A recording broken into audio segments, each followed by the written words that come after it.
On the I Love CVille Show.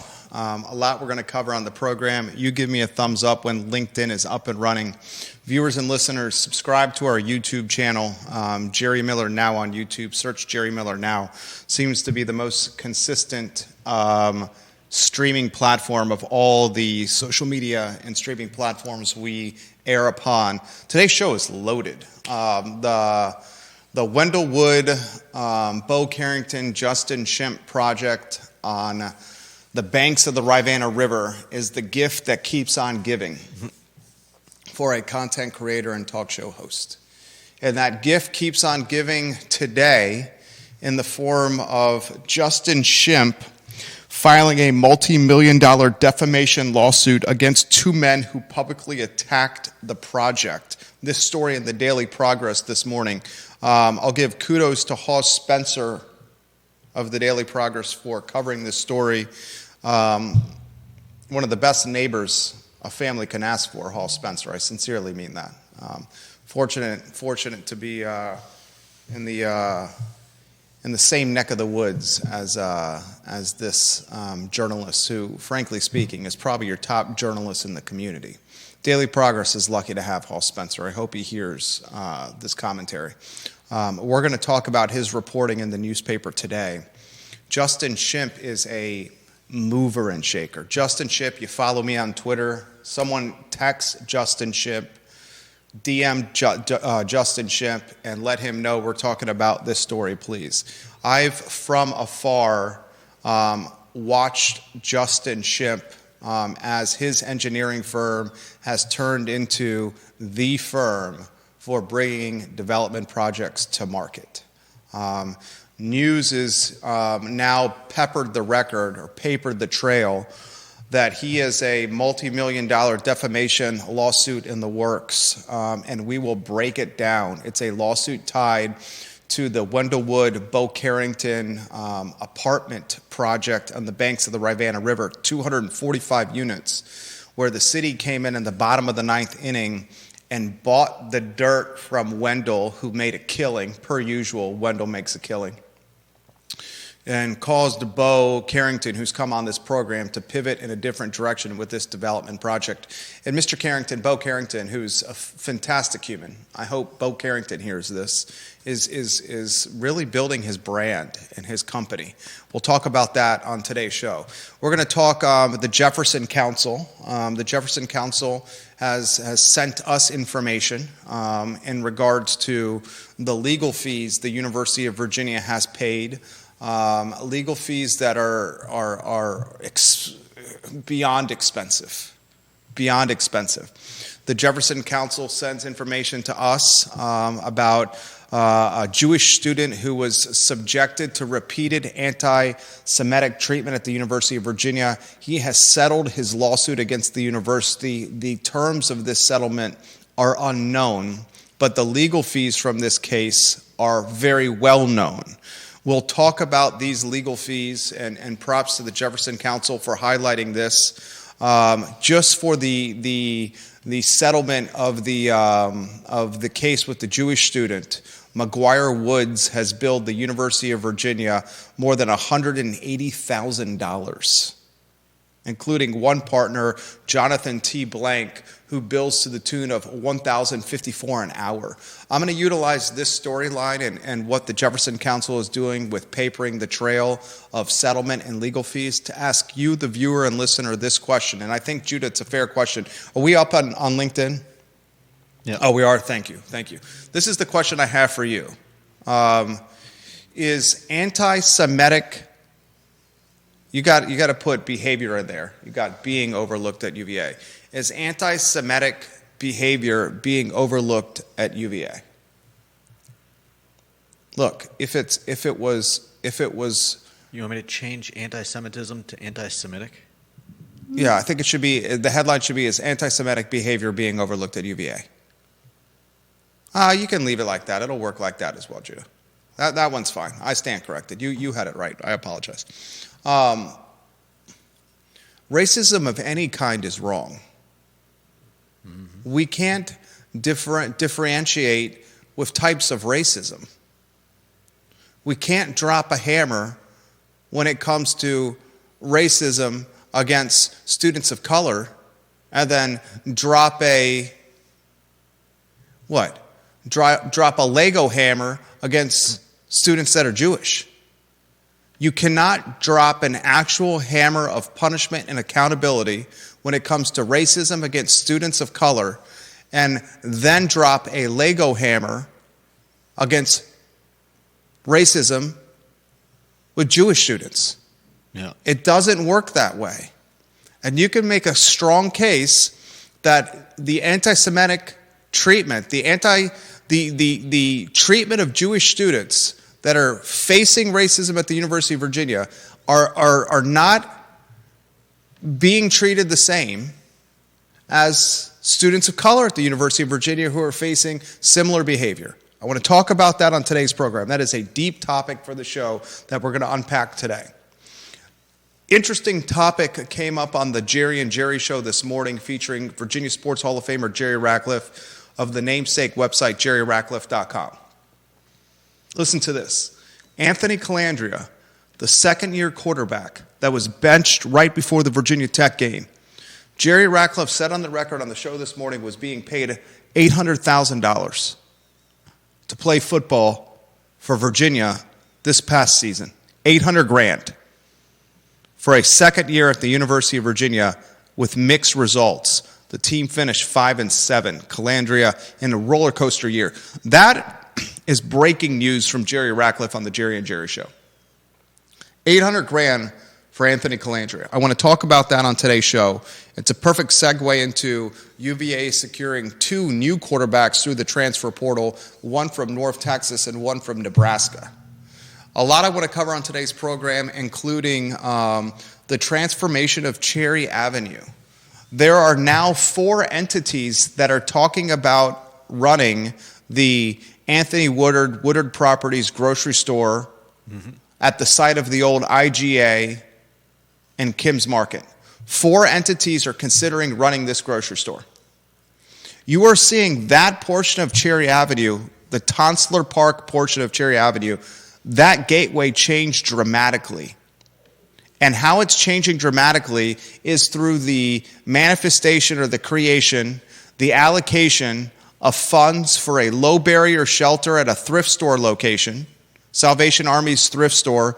We're talking low-barrier shelter now, money provided by the city, and a private-public partnership, if you may, with a grocery store at the site of the old Kim's Market. 2 of the most prominent positions on a key gateway, Cherry Avenue, a key corridor, a corridor that frankly is underachieving. This bookend portion of that corridor, this portion of the Tonsler Park portion of that stretch is going to have a low barrier shelter and a grocery store, along with what else Woodard is doing with his housing and his Music Resource Center project. I want to unpack that on today's program, because I think that's a conversation that needs to have. And lastly, the Memphis Tigers visit the John Paul Jones Arena on Wednesday evening, and what is shaping up to be a must-win game if Virginia is going to get into the NCAA tournament. The ACC, as Jerry Ratcliffe said this morning, is down. There's only one team ranked in the coaches poll top 25, and that's Duke. No other team ranked in the top 25. 5 of the top 7 teams in the AP, in the coaches basketball poll, 5 of the top 7 are from the Southeastern Conference. We'll talk about that today on the program as well. Judah Wickhauer, studio camera, and then let's give some props to Charlottesville Sanitary Supply. 60 consecutive years in business. Do your shopping at Charlottesville Sanitary Supply. Support the businesses that you want to see survive another 60 years. Keep the business in the community, the dollars in the community. John and Andrew Vermillion at Charlottesville Sanitary Supply and our friends at Mexicali Restaurant. Have you been to Mexicali yet? Have you? If you have not, you're missing something special. I suggest the spicy margarita, Rivers Concoction. It is fantastic. The Spicy Margarita. It's a street art museum, music venue, cocktail bar, and Latin fusion cuisine, Mexicali restaurant in the old World of Beer location. Good Lord, we are absolutely loaded with content today. Judah Wickhauer, I want to weave you into the program. Viewers and listeners, let us know your thoughts on what we're talking about today. Can I say the project on the banks of the Rivanna River? 245-unit residential development known as Zero East High Street, a partnership with Wendell Wood and Bo Carrington. Justin Shimp, the engineer, is the gift that keeps on giving. Seems that way. Justin Shimp, the Nelsonian, the engineer who is the market leader at what he does. Justin Shimp, I hope you're listening to this program, or you have an opportunity to listen to this program. I have watched from afar as your firm, Shimp Engineering, has done some amazing, amazing work. And if you go to his website, shimp-engineering.com, and clicked projects, you could see some of the finished projects that he has done. I mean, some of the best. Riverside Village in Albemarle County, Allied Street Urban Mixed Use Project in Charlottesville, the Lake Monticello Fire and Rescue in Fluvanna County. I mean, there's so many significant projects on this list of completed projects. Keswick Hunt Club, the Woolen Mills flood study. I mean, I literally would take me 5 minutes just to rattle off the significance of what he's done. Malloy Ford, the Glenmore Residential Development Golf Course Community in Albemarle County, the Field School of Charlottesville, the middle school, 550 Water Street. I'm just rattling these off from his website. It's impressive, Justin. And Justin, as the Daily Progress highlighted today, became the face of this controversial project. 245 units on the banks of the Rivanna River, a piece of property that was owned by Wendell Wood. Wendell purchased this property decades ago. This property at one time was home to the circus, the traveling circus. It hadn't been used for much of late. And the community took it for granted, as if it was just a piece of Charlottesville spirit, a piece of Charlottesville's identity, almost as if it was a public park. And part of that's Wendell's doing. Wendell said, all right, use the people walking their dogs, people enjoying life, people suntanning and sunbathing, people getting into the river from this parcel. This was privately owned by Wendell. Yeah. And Wendell and Bo Carrington, friend of the program, Covenant School graduate, Bo Carrington, stand out at Duke with the lacrosse team, all around good guy, sharply dressed Bo Carrington. I hope he hears that. They want to do a project, and Bo wants to develop the project. 245 units at a time when the community is saying we're starving for housing. The irony here is the community was starving for housing. The community that's pushing a new zoning ordinance through that says we need housing is the same community that took this project, picked it up by its coat and shook it. What was that Henley? It was the Henley principal who got into trouble for essentially assaulting a minor and her family. And what the minor's dad said outside the courtroom to Hall Spencer was she picked the boy up and held him by his neck and then grabbed his cojones so hard. Wow. That he was out of breath and in significant pain. That's what the father said to Hall Spencer outside the courtroom with the ex-Henley principal. Mm-hmm. That was her. That was the kid that had a relationship to her, right? That was never somehow made clear. The scuttlebutt, this is just purely conjecture, was it was a son. Strictly scuttlebutt, though. Yeah. Okay? But that's what the community did. They Henley principled this project. They found every reason to crush this project. Despite the community saying we need more housing, they found every reason to do the same thing to Chris Henry with Phase 3 Dairy Market, found every reason to do the same thing with the Carlton Mobile Home Project that was going to have housing density at a spot where 63 families called a trailer park their home, found every reason to crush these projects. The one on High Street, Zero East High Street by the river, it was the environmental concerns. Mm-hmm. It was the flooding concerns. It was the roadway infrastructure concerns. 245 apartments on a road that's 25 miles an hour and only 2 lanes. that becomes throttled with traffic on drive-in time and drive-out time by Freebridge, it's a nightmare. You know exactly what I'm talking about. You love the Judah with his extravagant spending and his voracious appetite often finds himself patronizing the Wawa for the made-to-order sandwiches. And the Guadalajara, right up the street from there, and yeah, I mean, Riverside, Fabio's, Jack and Jill's, La Michoacana. It's a really underrated culinary corridor. Yeah. I mean, if you think about that culinary corridor, you got Riverside, Fabio's, Tubby's, Jack and Jill's, La Michoacana. Mm-hmm.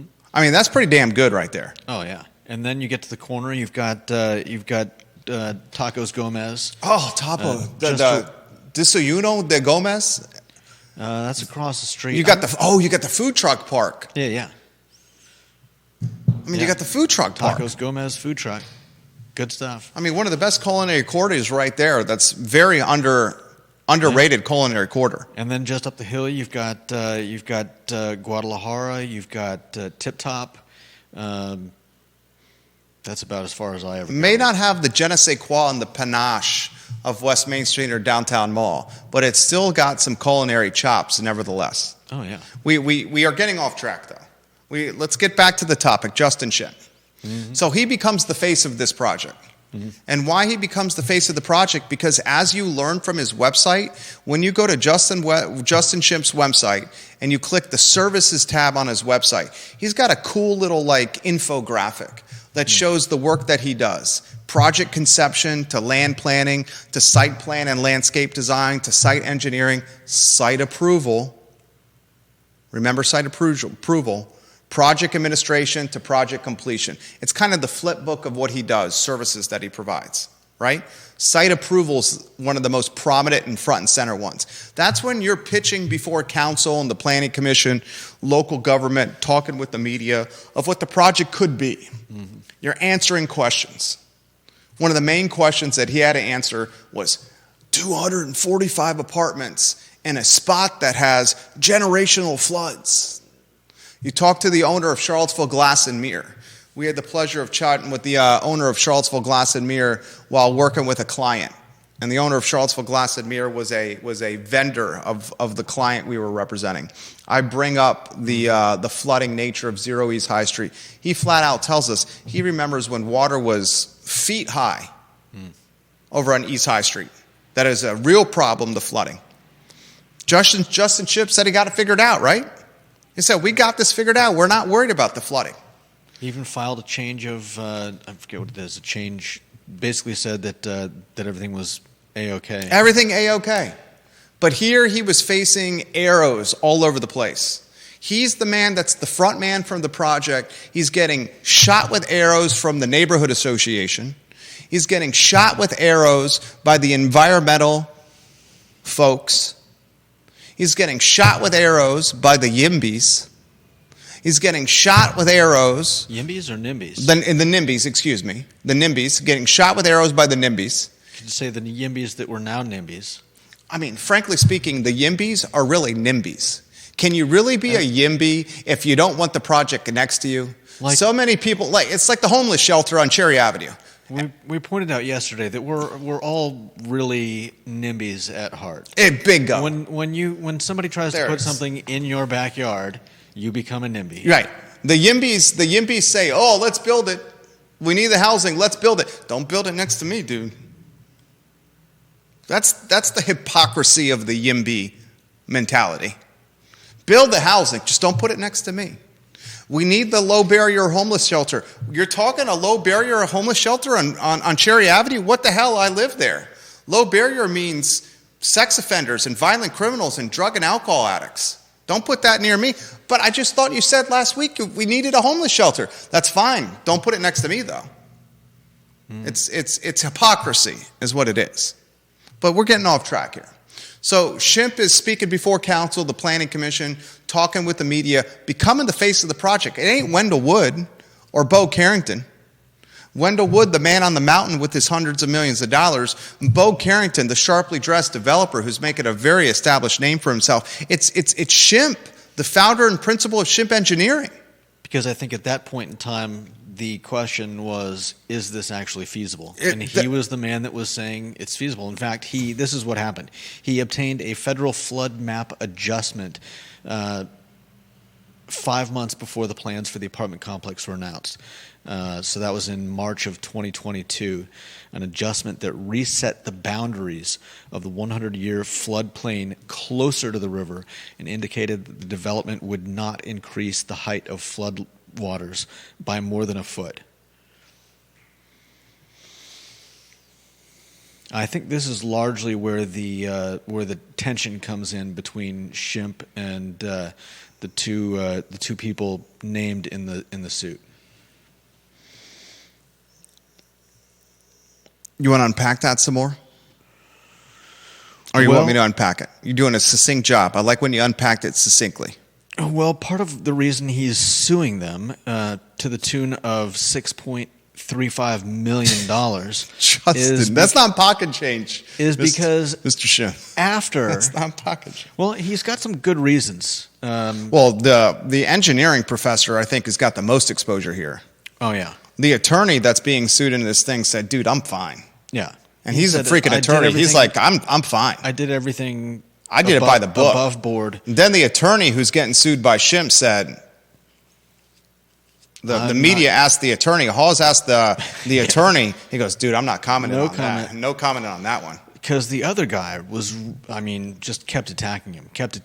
They filed, between the two of them, they filed a 636-page complaint to the Virginia Department of Professional and Occupational Regulation. DPOR. They're essentially saying you should take this guy's engineering degree away, and they filed it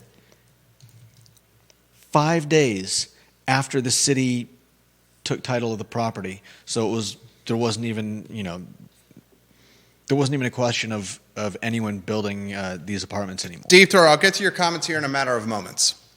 The UVA professor, the engineering school professor, showed so much moxie and chutzpah with his pursuit of Justin Shimp that he was literally utilizing University of Virginia letterhead. Yeah. Which made it appear as though he was completely backed by the engineering school of the University of Virginia. Yeah. That right there is...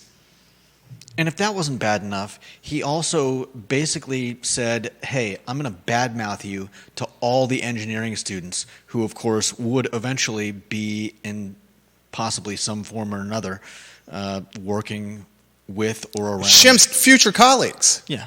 Bad-mouthing Shimp to students. Or at least threatening about Shimp's ethics. Yeah. This is a mess. Pot, meet kettle. This is a mess. Shimp doesn't strike me as one that you're going to want to meet in a dark alley for a backyard brouhaha. This is a guy who ran for Nelson County Board of Supervisors, a guy who's an entrepreneur who started a business. You don't mess with a lot of people who start businesses from scratch, ladies and gentlemen. They are scrappy son of bitches. Trust me. You're talking to one. You're listening to one right now. Okay? Relentless.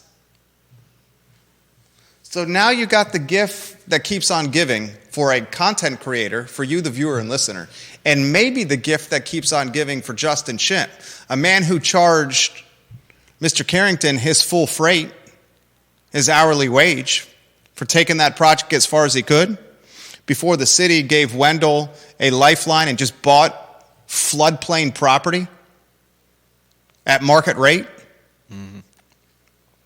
Now Shimp could make significant bank through this defamation lawsuit. The cards are playing out on a table. And it looks like, from my standpoint, Mr. Shimp has got pocket aces. And it looks like his opponent's got 2-7 off-suited. You like that? Got a chuckle out of Judah right there. 2-7 off-suited versus pocket ace, it ain't a good thing. Lauren and Ivy says, don't forget the ice cream store and Hogwaller Brewery as well for that culinary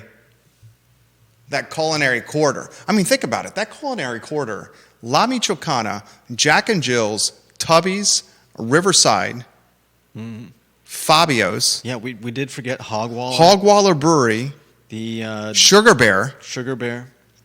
I mean, that is an effing fantastic culinary quarter right there. Yeah. Right? Mm-hmm. So where do you want to go with this? Do you think the UVA engineering professor is quaking in his boots right now? I think As he's screaming, "Oh my Lanta"? I think he's probably figuring out what he's got to sell to be able to afford a good enough lawyer. Oh, you think he's pulling a Johnny Dewberry and unloading holdings? Could be. With the Dewberry Hotel, who faces what, a $43 million trademark infringement judgment. Mm-hmm. John Blair, I'm going to get to your comments in a matter of moments. In fact, I should lead with John Blair's comments. John Blair is a guy who's in the game when it comes to this. First, Justin Shimp is a fine man, and I cannot imagine he would ever violate his ethical or professional obligations. John Blair also says, second, some bad breaking news for UVA and local fans. Malachi Fields has entered the transfer portal. Great kid, and I'm so sorry to see him leave town. Dang, when did that happen? I didn't even see that. Did that just happen, John Blair? Malachi Fields is in the transfer portal, the Monticello High School graduate? Oh, literally less than an hour ago. Wow. It happened after the Jerry and Jerry show. The standout wide receiver who's got NFL potential has entered the transfer portal. He says, "Peace out, Charlottesville." Nice knowing you. I'm Audi 5000, arguably your best offensive player. That ain't good. John Blair, thank you for putting that on my radar. Kevin Yancey said it happened 20 minutes ago. Sugar beans. I'd like to say something else, but my wife chastises me when I use bad words on this show. Oh, this town is crazy. There's gas that's coming from under the dirt that creates Crazy Town, Charlottesville, Virginia. Something like that. I'll dot the I's and cross the T's on this before I go to Deep Throat. Deep Throat, you're on deck. Did these folks take it too far with Shimp because of the personal interest piece?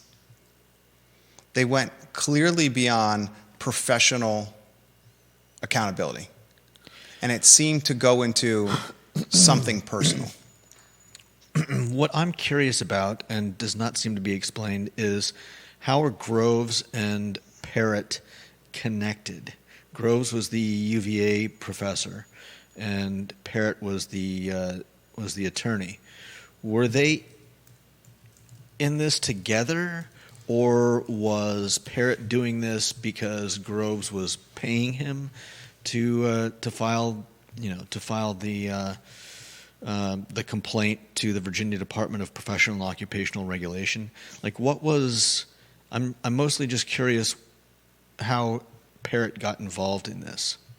Great questions. How about this from Deep Throat? And he's answering your question, Judah. Parrott was a volunteer for the Caroline Street folks fighting against this. Okay.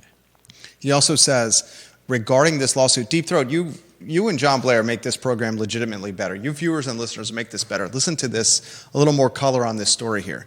Regarding the lawsuit, Justin Shimp better be damn sure of himself here, because he has just opened himself to discovery. James Groves did a ton of work without benefit of discovery. By the way, the funniest part of the article is that Shimp admits he did his ownership of the Nassau Street property when he was doing the floodplain revision for that project. It stayed in Charles Hurt's name through the whole FEMA process. That right there is a great tidbit. Also, under Virginia's SLAPP law, he could be on the hook for the defendant's attorney's fees. And he also, to answer Judah's question, I don't think he was representing Groves or Associated, other than they both had issues with Shimp. Yeah. Interesting. Ginny Who says, thank you, Judah Wickhauer, for ordering my cookies. They are in line to be baked this afternoon. Ginny's Delights, the Christmas cookies. Excellent. You bought some from her website. Thank you, yes. And I'm going to buy some more. I just need to get another friend's home address. Ooh. Very nicely done. Put his money where his mouth is over there. I ordered some for some friends in Waynesboro. I ordered some for myself, which will go to will be shared with family and some friends once they come. Did you get the URL out there again so we can give her some props? SageGinny.com. SageGinny. SageGinny.com. For the best Christmas cookies I've ever had. Let's get back to the topics at hand, ladies and gentlemen. And Ginny has this comment: look at the hypocrisy of Morgan Benninger automatically being considered guilty while the university drags their feet on anything about Jewish students. That's a point I was going to make. Morgan Benninger, she was the Water Street, the one in the car on Water Street, who may or may not have made a comment to a Charlottesville city employee who was a Charlottesville city truck. This was during the Black Lives Matter movement, and the Charlottesville city employee was sitting in a Charlottesville city truck to protect a Black Women Matter protest. And Morgan made the comment, whether in passing or not in passing, that it's a good thing if this truck was here or these people could become speed bumps. And someone either heard it or overheard it. It's all conjecture or scuttlebutt. Got back to Ziana Bryant, and Ziana Bryant tried to bring the entire weight of her Twitter community and the entire weight of a fragile university, a fragile community, a fragile world at this time. She did bring the entire weight against Morgan Benninger and said that she was going to try to kill us with her car if that truck wasn't there. And the absolutely nuts thing about that whole tragedy, really, because they ruined Morgan Bettinger's life, is that there's even a question that you would try to ruin someone's life because they said something, and not even something they said to your face, but something you overheard. That's nuts to me, that people in this day and age actively try to ruin someone's life because of something they overheard. The cancel culture of 2024. Is disgusting. It's cancel culture. That's worse than anything that could have come from Morgan Bettinger if she had truly said something racist. I mean, that's sad. Judah Wickower, succinct and on point today. But come on. Poignant perspective from the jack of all wits, Judah Wickower. Something wrong with that generation, man. And I sound like an old fuddy-duddy right now. I was driving. I mean, it's not just that generation. We just got done talking about these two older guys, Groves and Parrott, trying to ruin Shimp's career. Oh, Groves and Parrott clearly had a personal vendetta with this guy. At least one of them did. The engineering professor took it entirely too far here. Yeah. Entirely too far. And I'm curious if the University of Virginia reprimands the engineering professor for utilizing UVA print letterhead to do some of this filing and some of this attacking. Yeah. I was driving a couple weekends ago to a squash tournament in Richmond, doubles tournament with a buddy, also a father of two young kids, inner circle friend of mine. He's sitting shotgun. I'm driving the family Ford Explorer. We got some time away from the wife and the kids over here. And we're talking about the generation that is in college, just finished college, and younger. And that's the generation that had the unfortunate interference of the pandemic and COVID impacting their most impressionable years, where they were forced to desocialize and basically grow into young adulthood over computer screens, as opposed to what humans are supposed to do, buzzing around the world looking for human connection. And we highlighted to that 24 to 36 month period of time where the government basically tried to kibosh or whittle human connection down like a number 2 pencil following the SATs, as one of the damning impacts or damning influences for that 22 and under year old, 22 and younger person right now. Yeah. Damning. And that's part of this whole cancel culture, screen time, social media. Mike Tyson said, what's the phrase Mike Tyson said? People in this world have gotten used to saying things online that they would never say in person because they know they would get punched in the mouth. And he did it. That's what Mike Tyson said. And then he did it. Punched a guy in the mouth. I punched more than one guy in the mouth. Dot the I's and cross the T's on the Shimp thing. Most of them he's wearing gloves for. This is what I hope. Justin Shimp, you watching the program, this is what I hope from you, Justin Shimp. This is what I hope from you. I hope you keep the community up to speed with how this lawsuit goes. I hope you paper the trail. Come on, Justin Shimp, come on the program. Yeah. We would love to host you on the program, Justin Shimp, to talk about this. We will offer you a massive microphone and platform for you to discuss how you feel you were wronged by these two folks. And I think you have a lot of merit with what you are doing here. I appreciate the willingness to fight back, to stand for your beliefs, and I think that's what he's doing here. He's also fighting for his good name. That's what I'm saying. That is what I'm saying. I appreciate that. Neil Williamson says, "Get off my lawn." Jerry Miller to the 22 and under-year-olds. Neil Williams. Georgia Gilmer watching the program. Sage Ginny. The link is being shared on the comments section of my Facebook page. SageGinny.com. SageGinny.com. When those orders come in, you should post them. No charge marketing and advertising for her on the I Love CVille Network across all our social media channels with a gateway link to her website. I want to flood Ginny with so many orders that she's going to be baking. She's not going to be sleeping until 2025. This is what we did with the A Squared pizza guy, with Andy Argaud, who was selling his Detroit-style pizza through Instagram.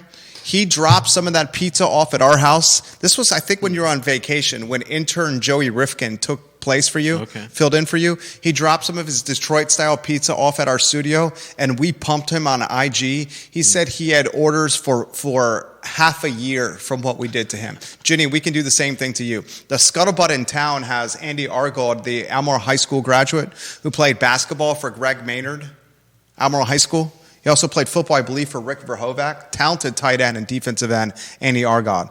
The Scuttlebutt has him opening a brick and mortar location in town, A Squared Pizza, Detroit style pizza. Nice. That's the Scuttlebutt.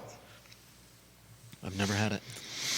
I don't even know what Detroit style is. Oh, it's so good. It's it's basically like deep dish style. Okay. It was damn good pizza. It's some of the best pizza I've had. It was excellent pizza. What's the next headline, Judah B. Wickhauer? Jack of all trades, jack of all wits. Let's see. We've got the Cherry Avenue transformation. We've got the student threatening Charlottesville High School. Let's go to the Cherry Avenue transformation. There goes from crickets to now Charlottesville Tomorrow is reporting 4 groups interested in running the grocery store that Woodard wants to build on Cherry Avenue. The 4 groups are first Good Foods Grocery, which is a natural food store in Richmond that opened in 1985. The second group is, and you're going to have to help me with this name, is it Laziz Fresh Produce? Yeah, Laziz. Aren't they the ones that took over the... No, that's not the people that took over... A different Laziz? That's not the people that took over the Red Pump Kitchen. Laziz Fresh Produce is a Charlottesville-based produce stand that is currently a vendor at the city market. The one you're talking about actually had their first start in Richmond as a restaurant. This is a farmer's market stand that's looking to scale or level up. Then there's the one that really I find intriguing, the Goodwill Industries of Valleys. Goodwill. This is Goodwill. Yeah. They opened a grocery store of similar ilk in Roanoke. Yeah. And then you have a newly formed local co-op steering committee, which is trying to potentially envision this grocery management as a co-op or a cooperative. Yeah. Of the 4, it would strike me that Goodwill would be the best fit, considering they have proof of performance, considering Goodwill is backed by infrastructure and institutional experience. Yeah. That's just me talking here. Anthony Woodard Properties, great people, are saying that they're going to build a shell for the grocery store. Yeah. And then the grocery outfitter has to outfit the rest of the store, manage it, and run it, but they'll give them the shell. Mm-hmm. The shell's expensive as all get out, by the way. It's like millions of dollars to build the shell. $3 million? You're looking at Cherry Avenue that's close to being completely reimagined over the next handful of years. I think that's great. a low barrier shelter where the Salvation Army thrift store is, housing and the Music Resource Center, and a grocery store where the Kim's Market is. Woodard owns a lot of Cherry Avenue. A lot of Cherry Avenue. I believe owns the Cherry Avenue Shopping Center, if memory serves correct. Mm-hmm. You're looking at one of the most underachieving yet significant upside stretches of roadway in the city of Charlottesville and Cherry Avenue. I seriously mean that. I have compared Cherry Avenue and East High Street as the most underachieving but having significant upside of any stretches in the city. And interestingly, Cherry Avenue dominated by one family, East High Street dominated by another family. The Cosner family dominating East High Street with their ownership stake and their positions on East High Street, including where Cosner Brothers is, including that extremely valuable empty parking lot where the food trucks park. I mean, good God, what could be built there? Charging, the word on the street I hear from the food truck owners themselves, an incredibly nominal daily fee to park there. We're talking $20, $30 a day just to park there. Very cheap. I appreciate a business like that. Very cheap to park there. Two of the most underachieving stretches of real estate in the city are each dominated by one family. The Woodards on East High and the Woodards on Cherry and the Cosners on East High. Mm-hmm. Very interesting comparison there. Currently, you would probably say what? That East High is further along in its development than Cherry, but Cherry's closing the gap quickly. If Cherry takes the grocery store, the Kim's Market site, and they get a grocery store there, the Music Resource Center, the nonprofit there, and they build housing there, mm-hmm. that changes it dramatically. Does a low barrier homeless shelter create value for that stretch? Or does it take value from that stretch?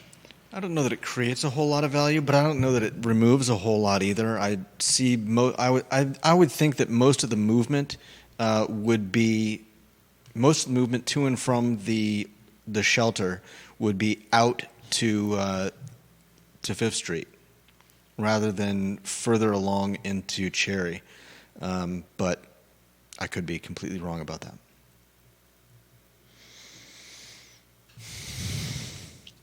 Deep Throat says Goodwill of those four has the most promise because they have deep pockets and you can see why they would want to give the grocery segment a try. Mm. My Facebook comments are blowing up right now and I'm having a hard time keeping up, frankly.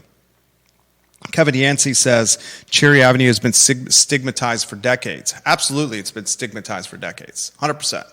Unfairly stigmatized for decades. Mm-hmm. Unfairly stigmatized for decades. Yeah. But absolutely, you're right, stigmatized. Yeah, I think Police Chief Mike Conscious said it best that he was talking about zooming in on areas where there are problems and then zooming in further because it's never. He said with West Haven, the West Haven project, that there was 5 houses causing all the trouble in West Haven. Yeah. That it was working with CRHA to say if these people keep causing trouble, they get booted from West Haven. West Haven's the last spot on the housing ladder. Hmm. But yeah, his implication was that most areas are like that. That it's not, it's not like you've got neighborhoods of bad apples. It's one or two that spoil the basket, and the rest are just normal people like the rest of us. Ginny Who says you guys are giving us happy tears, giving her happy tears. I'm so incredibly grateful. I welcome no sleep until 2025. SageGinny.com, the best Christmas cookies you will ever have. We should weave her into the branding position in the show somehow, too. The transformation of Cherry Avenue is happening before our eyes. I hope so. If one of these 4 groups steps up, the groceries, in a lot of ways, the front-facing anchor of that Woodard project. The rug that we know the low barrier shelter is going to happen, unless public outcry gets so loud that it keeps it from happening. But I don't see that materializing, right? Next headline is the anti-Semitism that some students are experiencing on grounds at the University of Virginia. The Jefferson Council sent this our way. Jude, I really want your take on this here. A student by the last name Goldstein, how do you think you say his first name? Matan? M-A-T-A-N? Yeah, probably Matan. Matan Goldstein, the Jewish student who was subjected to repeated anti-Semitic treatment at the University of Virginia, has settled his lawsuit against the university. Terms of the settlement, the Jefferson Council reports, were not revealed, but we now know UVA's legal fees from this case. UVA racked up $521,000 in legal fees from July to September. Keep in mind that legal fees are often a fraction of the settlement amount, the Jefferson Council says. We are keeping our fingers crossed that Jerry Miller now discusses this on the I Love CVille show this week. And they also thank Ginny Hu for suggesting this as a topic for the show. Then they encourage the viewers and listeners to read Jim Bacon's article, Racking Up the Fees, on the Jefferson Council website. We want to crowdsource content on the show. Someone we trust, Ginny Hu, suggested this as a show topic, sent it our way. I found it compelling. Frankly, I found it sad. And I said, we're going to talk about it. And the Jefferson Council's amplifying the fact that we're going to talk about it. Mm-hmm. I want to link this story with the student at the University of Virginia, Robert Romer, who earlier this year, we're talking about a month ago, Robert Romer, the 20-year-old second-year student, charged the 1st of November with threatening his housemate and brandishing a firearm at a former fraternity house where they both live. Hall Spencer also reporting this. He's just a great guy. Love Hall Spencer.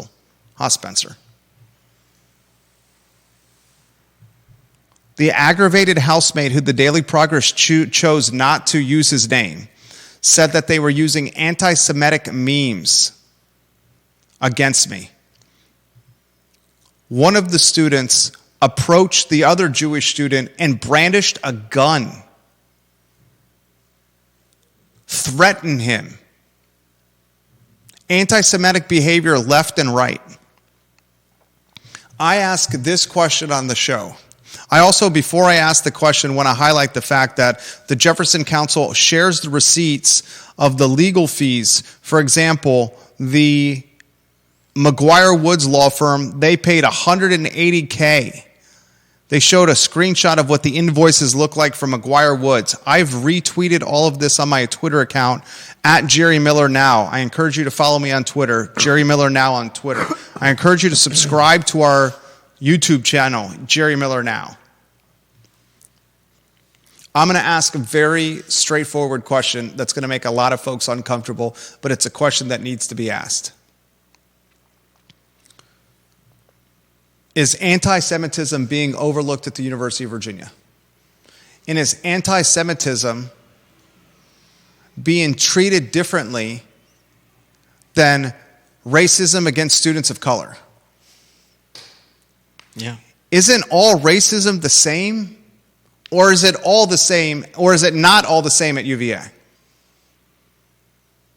That's an uncomfortable topic. But there's starting to be a track record or a precedent that shows that anti-Semitic, is there such a thing as anti-Semitic racism?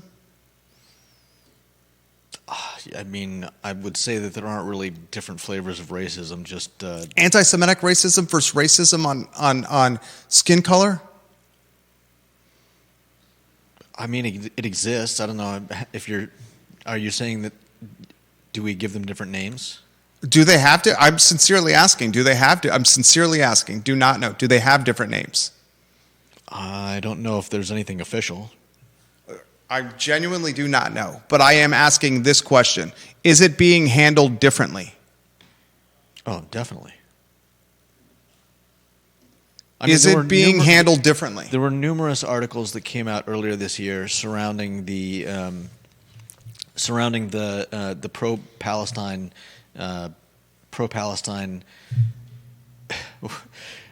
protests. Pro-Palestine pro-Palestine protests. Pepper spraying protest, pickle.